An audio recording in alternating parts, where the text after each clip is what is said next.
iniciamos esta ronda de comentarios dando paso al análisis de nuestro compañero, hoy viernes, Khalil Michel Presbot. Buenos días, República Dominicana y el mundo. Soy Khalil Michel desde el Gobierno de la Mañana, sembrando una semilla de fe, porque el que siembra una semilla de fe cosecha un frondoso árbol de bendiciones. Mis salutaciones para don Bienvenido Rodríguez León, doña Isabel, mis compañeros de Inside y Outside de Cabina, y por supuesto los dominicanos de aquí y de allá que se levantan a construir un mejor mundo para todos.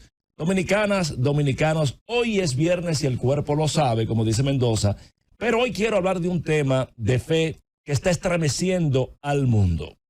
Y digo con mucha osadía, y lo voy a atrever a hacerlo, porque se dice que de política y de religión no se discute. Pero hay una frase que dice, darwiniana si no me equivoco, que la especie que más sobrevive no es la más fuerte, es la que más se adapta.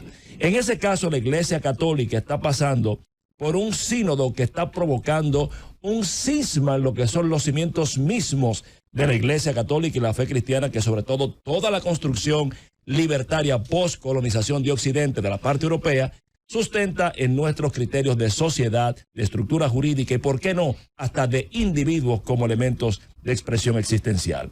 Miren, me pregunto si estamos ante una iglesia nueva en proceso de formación.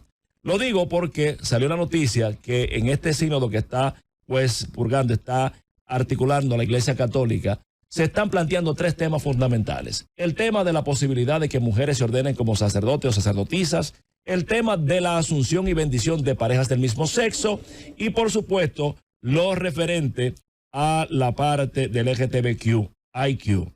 Ante esto, conservadores cardenales, el Papa Francisco ha dicho que el tema de que los sacerdotes se casen, que eso era una prescripción transitoria para los sacerdotes de Occidente y que perfectamente pudieran suscribir matrimonio sin ningún problema, y que las mujeres se ordenen sacerdotisas, que eso está bien, porque eso acabaría con un tema de machismo en lo referente a la Iglesia Católica. Siendo eso así, los cardenales se han puesto y se han parado en una misma pata, como dicen, y han establecido incluso una carta pastoral en donde le hacen críticas fuertes al Papa con una carta llamada Las Dubias o la Dubia. En ese caso hay un cuestionamiento serio donde se establece que le envían esa carta pública para que la feligresía cristiana y católica sienta que no están desamparados, evitar el desaliento y la confusión. Vamos a ver, ¿qué es el sínodo de la iglesia? El sínodo no es más que una reunión de los cardenales, de los obispos y de todo el cuerpo eclesiástico que norma, trata, verifica y discute sobre temas inherentes a la fe, a la doctrina y a elementos que tienen que ver con la iglesia. El primer sínodo del que se tiene noción fue del 49 al 50 después de Cristo, es decir, Nuevo Testamento, cuando se hablaba entre el liderazgo de Pedro y Santiago sobre si los gentiles debían asumir el tema de la ley o de la parte del judaísmo como mecanismo de circuncisión y todo lo inherente a la parte del comportamiento cristiano. Eso creó las bases para la iglesia contemporánea y la expansión del cristianismo. Hay concilios importantes, por ejemplo, el sínodo o concilio de Nicea. Ese fue el que dibujó el cristianismo moderno. Exactamente, en donde ahí se definió el cristianismo moderno. Libros canónicos, la Santísima Trinidad, preceptos, todo lo que implica. Y estuvo ese influido por la parte política, mi estimado, claro, con obviamente el protagonismo del emperador Constantino. Pero sobre todo la adaptación, ¿la ves? Sí. La adaptación. Claro. El concilio de Éfeso, 431 después de Cristo, ella se hablaba y se discutió sobre la naturaleza de Cristo, divina y humana. El sínodo de Calcedonia, estamos hablando del 451. Entonces, el de Letrán, que fue el primero que requirió la confesión mínima una vez al año. ¿Me están oyendo? Concilio del Vaticano II, que aunque no fue un sínodo como tal, sí estableció elementos importantes para lo que era el diálogo y la relación de la iglesia con el mundo moderno. El de Trento, que fue importantísimo después de la Ahí viene la Edad parte del Media, sacerdote y el celibato. Bueno, en ese caso quiero decir que la reflexión es que aunque lentamente la iglesia ha evolucionado, en virtud de eso la iglesia cambia. Hay cambios de forma, hay cambios de fondo. Cambios de forma, por ejemplo, con el tema de la misa en latín.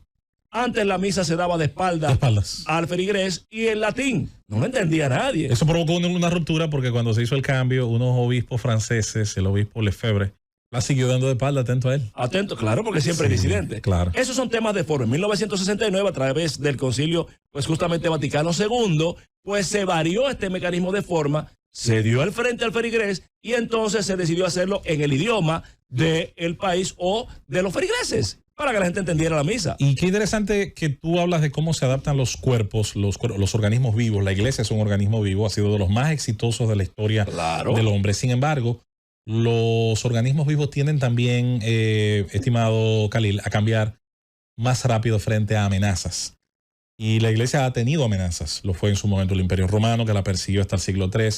Lo fue la ruptura, el cisma de Oriente, que es el que crea la iglesia ortodoxa. Pero vino una muy importante, que es la reforma. ¿Cómo reaccionó la iglesia ante la reforma de Lutero? Vamos para allá, la luterana. Pero hay una amenaza actual ahora mismo con el tema de la iglesia católica, que es la pregunta final, que hacia dónde es esto de si vamos a tener una nueva iglesia o no. Novus Orden Missae, justamente nuevo orden de misa. Ahora bien, cambios de fondo. José Luis ya adelantaba el tema de la tesis luterana, las 95 tesis de Martín Lutero en el siglo XVI, que planteaba, por solo decir algo entre tantas cosas, 3 elementos interesantísimos para que vean cómo la iglesia ha ido adaptándose al tiempo. La sola escritura, eso es una sola escritura. La autoridad final, según Lutero, de la relación con Dios, lo tenía la Biblia, y él predicaba y pregonaba la necesidad de que todo el mundo tuviera acceso a la palabra de Dios de la Biblia y que no fuera a través del sacerdote. Otra, la sola fide, la fe única. La salvación se alcanza por la fe y no mediante obras ni por la compra, repito, por la compra de indulgencia. ¿Ustedes sabían que antes usted compraba su salvación? Usted le daba tanto dinero a la iglesia y compraba su salvación en el reino de los cielos, por amor de Dios. Y 3, la sola gratia. Él hablaba de que la gracia era un regalo inmerecido y gratuito y que no se ganaba por mérito personal, sino por su servicio colectivo. La reflexión, el cambio de fondo en Lutero fue tan grave que parió una nueva iglesia. Por eso en el cristianismo está la Santa Iglesia Católica Romana y están los protestantes o los evangélicos. El Papa Francisco ahora mismo con estos 3 temas, celibato, mujeres sacerdotes y bendición de la homosexualidad, me pregunto, ¿está planteando una iglesia nueva en nuestras narices y no nos estamos dando cuenta? ¿Por qué lo digo? Sobre el celibato. La reforma gregoriana del siglo XI fue el que estableció por primera vez algún nivel de tocar este tema del celibato. Y eso conjuntamente con la venta de cargos eclesiásticos. El Concilio de Letrán, que era el que hablaba José Luis, del Papa Calixto II, fue el que legisló formalmente para los sacerdotes occidentales. Después de eso hubo una cantidad de sacerdotes casados en Europa. Normal. ¿Ok? El Concilio de Trento es que en 1545 establece puntualmente una prohibición y sanciones para quienes no la observen. En el marco legal, atención Manuel Conde, Susana Gotró, hay toda una versión que establece que el motivo de esto es sencillamente económico, que la incapacidad de testar del padre que no se casa, pues concentra la riqueza en la iglesia. Entendible al 100%. Ahora bien, ante esto, no habría, según el Papa Francisco, ninguna contradicción en casar un sacerdote. Sobre la homosexualidad, hay referentes antiquísimos desde los sumerios, incluso el padre Fray Ramón Panén con los indígenas acá hablaba de prácticas homosexuales aberrantes. Pero sobre todo quiero circunscribirme a la postura de lo que era la antigua Roma, en donde la homosexualidad, hasta antes del cristianismo, era visto como algo normal. Pero después del cristianismo, cito, la homosexualidad es una distorsión provocada por Satanás. ¿No me lo creen? En el Antiguo Testamento, en Levítico 18:20, oigan lo que dice el 18:22. No te acostarás con un hombre como si te acostarás con una mujer. En Levítico 20, versículo 13, si alguien se acuesta con un hombre como si se acostara con una mujer, se condenará a muerte y los dos serán responsables de su propia muerte, pues cometieron acto infame y abominable. Y así sigue Romanos del 1 al 26, etc.